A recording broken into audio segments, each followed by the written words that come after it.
Assalamualaikum warahmatullahi wabarakatuh. Perkenalkan kami dari kelompok 13 mata kuliah IoT yang terdiri dari pertama itu ada Muhammad Hidayatul Arifin, yang kedua ada Muhammad Rafi Akbar Tanjung, yang ketiga saya sendiri Ririn Anelia Siregar.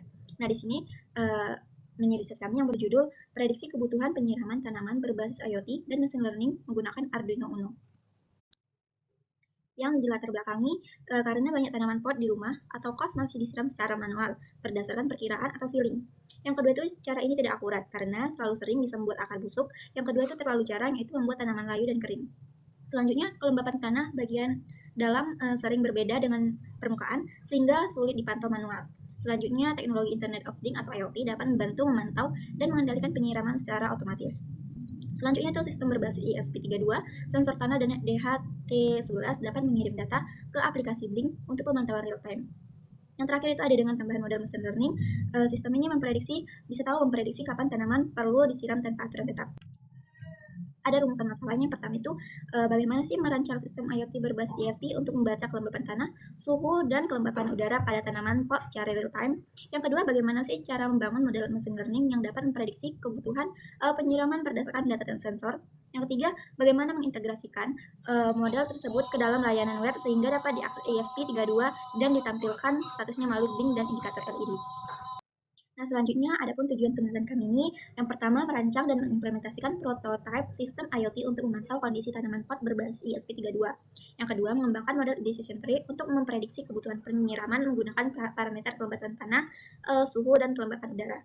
Yang ketiga, mengintegrasikan model pelayanan cloud atau Python Anywhere sehingga ESP32 dapat memperoleh rekomendasi penyiraman real time dan menampilkan itu melalui Blink dan LED. Adapun arsitektur sistem kami ini, yang pertama sensor kelembapan tanah dan DHT11 itu dapat membaca lingkungan. Yang kedua itu ESP32 mengolah data, yaitu untuk mengirimkan ke server Python Anywhere atau Flash ditambah decision tree. Yang ketiga, server memprediksi net water sama dengan 1/10. Yang keempat itu ESP32 itu untuk menyalakan LED merah atau hijau. Yang kedua itu mengirim data ke Blink Cloud untuk ditampilkan di aplikasi atau handphone. Adapun komponen utamanya yang pertama itu ESP32, sensor kelembapan tanah, sensor DHT11, LED atau RG, Python Anywhere, Cloud, dan aplikasi Blink. Selanjutnya dataset dan model machine learning. Datasetnya itu soil moisture atau air, temperatur, humidity, dan water meter on off monitor data atau mendelay dari data. Nah, dataset kami ini dari mendelay data. Atributnya itu ada kelembapan tanah, suhu, kelembapan udara, status pompa atau on atau off. Label targetnya itu net water, yaitu 0 sama dengan tidak tersiram. Yang pertama, yang nomor 1 itu sama dengan siram. Modelnya itu kan menggunakan decision tree classifier. Yang selanjutnya akurasi hasil pengujian kurang lebih 99,83%. Nah, hasil model di deploy ke Python Anywhere sebagai API atau prediksi. Baik, selanjutnya di sini akan penjelasan kode ESP32 baris demi baris. Ini di bagian satu ini.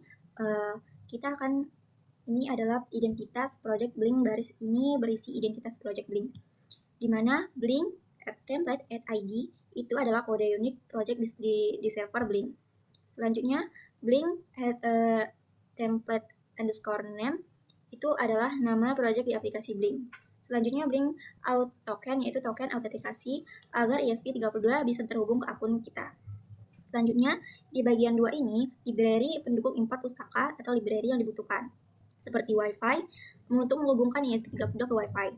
Yang kedua, HTTP client itu mengirim atau menerima data HTTP ke server Python Anywhere. Yang ketiga itu Blink sample ESP32.h itu untuk komunikasi data dengan aplikasi Blink. Selanjutnya, DHT.h itu membaca sensor suhu dan kelembapan atau DHT11. Assalamualaikum warahmatullahi wabarakatuh. Perkenalkan, nama saya Muhammad Rafi Akbar Tanjung dari PSIK 23D. Di sini saya akan melanjutkan penjelasan dari teman saya sebelumnya, yaitu penjelasan kode ESP32 Smart Plan, yang dimana di sini saya akan menjelaskan baris demi baris. Bisa dilihat pada baris 11 hingga baris 15 itu, yang dimana mendefinisikan koneksi Wi-Fi dan server cloud berisi konfigurasi Wi-Fi dan URL server Python Anywhere. Nah, di sini tuh ESP32-nya akan memakai SSID dan password ini untuk terkoneksi ke internet server URL, yang dimana adalah alamat API Flash di Python Anywhere, tempat model decision tree dijalankan. Untuk kode baris ke 17 hingga 20 di sini, yaitu mendefinisikan pin ESP32 menentukan pin untuk setiap komponen, yang dimana GPIO 34 di sini merupakan sensor kelembapan tanah atau analog input. GPIO 4 untuk pin data pada sensor DHT11. GPIO 2 yaitu LED merah, GPIO 15 LED hijau. Untuk baris ke-22 dan 23 ini, yang dimana inisialisasi sensor, di sini menentukan tipe sensor DHT yang digunakan dan menganalisis objek DHT agar ESP32 bisa membaca suhu dan kelembapan udara. Selanjutnya yaitu bagian ke-6 yang dimana di sini kodenya mengkalibrasi sensor tanah, lalu hasil kalibrasi sensornya untuk penjelasan hasil kalibrasi sensor tanahnya yaitu 800 merupakan kondisi tanah sangat basah atau nilainya rendah.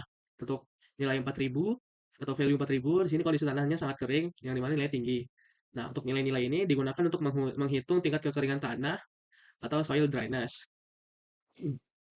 Nah, pada kode baris ke-28 ini blinker timer, yang dimana di sini membuat objek timer untuk menjadwalkan fungsi secara berkala. Misalnya kirim data setiap 5 detik. Untuk bagian ke-8 yaitu di sini ada fungsi LED indikator, di mana prosesnya yaitu menyalakan LED berdasarkan hasil prediksi. Yang dimana LED merah menyala berarti tanamannya butuh air. Sedangkan kalau LED hijaunya menyala, tanamannya tidak perlu air.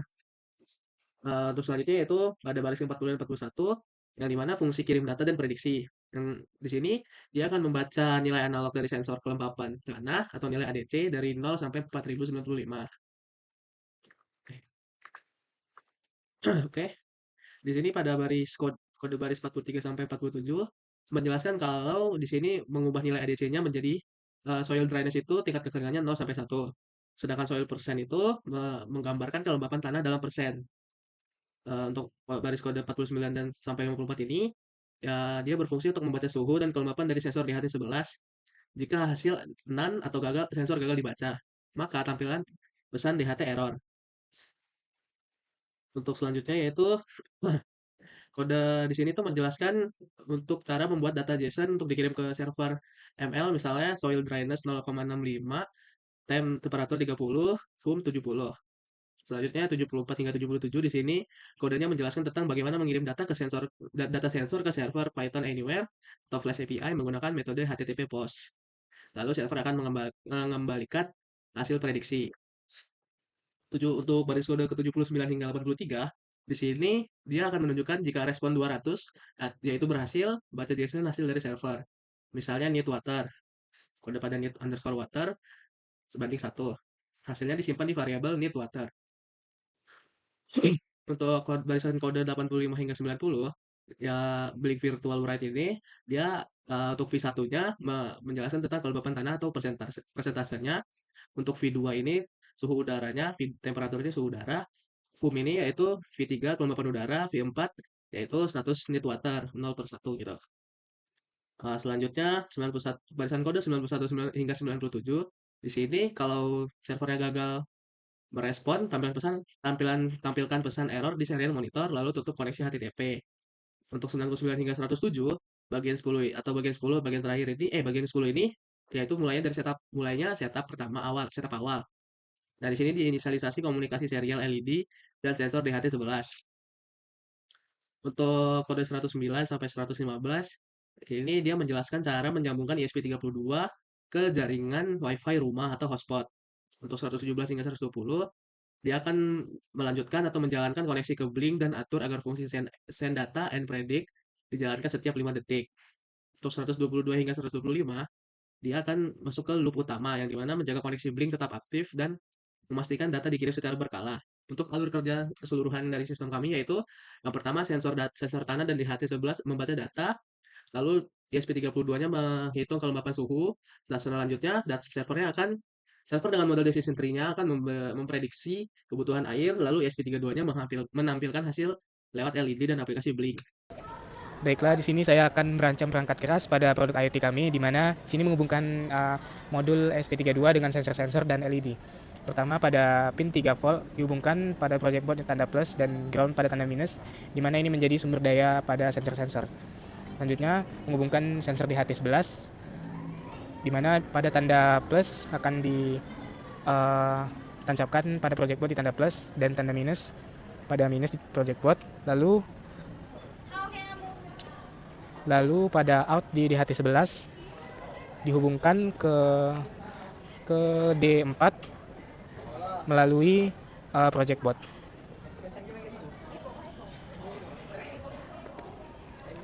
Selanjutnya menghubungkan driver sensor kelembapan tanah pada SP32.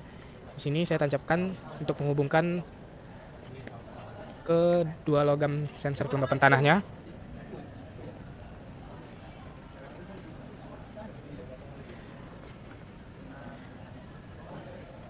Pada PCC kita hubungkan ke tanda plus pada project board. Lalu untuk ground dihubungkan ke tanda minus di project board. Lalu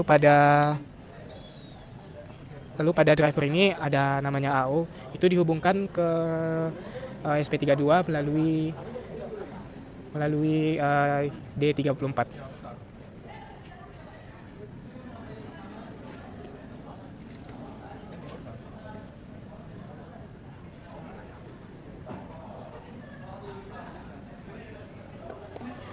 Baik, selanjutnya menghubungkan LED pada SP32.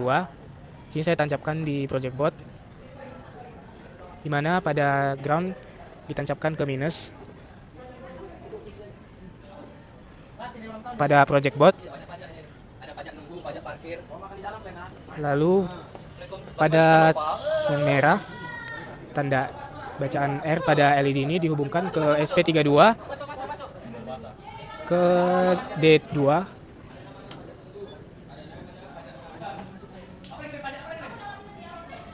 Lalu pada warna hijau di LED ini akan dihubungkan ke D15.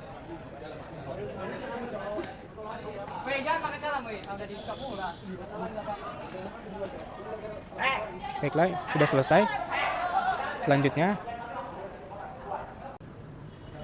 baik, di sini kami akan mencoba produk IT kami pada pot dengan kondisi tanah yang lembab. Di sini sensornya sudah ditancapkan, sensor kelembapannya sudah ditancapkan. Terlihat di sini di website Blink juga kelembapan tanahnya sekitar presentasinya itu sekitar 75%. Maka mesin learning akan memproses semua data ini dan akan mengeluarkan output apakah tanaman ini perlu disiram atau tidak. Di sini terlihat di sini tidak perlu disiram, nilainya juga 0 dan lampu di sini adalah berwarna hijau. Di sini tidak kelihatan karena agak redup lampunya. Selanjutnya saya akan mencoba cabut sensor kelembapan tanah ini dari pot ini. Ini mencerminkan seperti tanah yang kering. Nah, terlihat di sini lampunya juga merah, di mana kondisi seperti ini pot harus disiram. Di sini di website Blink juga kelembapan tanahnya juga 0%, di mana mesin learning juga mengeluarkan output. Di sini memerlukan penyiraman pada pot. Demikian